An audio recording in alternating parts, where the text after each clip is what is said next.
Ла илаха иллаллах Мухаммадур Расулуллах. Ислам куәлігінің мағынасы не?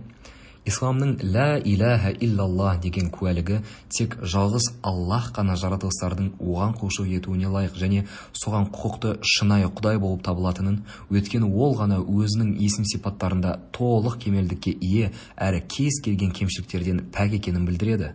Аллах тағала былай деді: «Залика бианналлаха хувал хаққу ва анна ма яд'уна мин дунихи хувал батил ва анналлаха хувал алийюл кабир».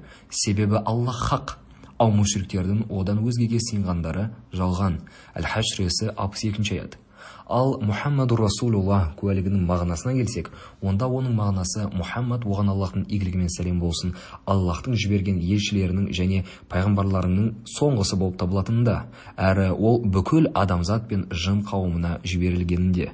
Аллах тағала былай деді: «Ва ма арсалнака илля каффатан линнаси баширан ва назиран валакинна аксарун наси ла я'ламун». Сені бір тұтас адам баласына қуандырушы, ескертуші етіп қана жібердік, бірақ адамдардың көбісі түсінбейді.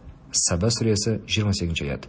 Біз оның бізге хабарлаған барлық нәрсесіне сенуіміз, оның бұйырған нәрселеріне бағынуымыз, ол тыйған нәрселерден тыйылуымыз қажет.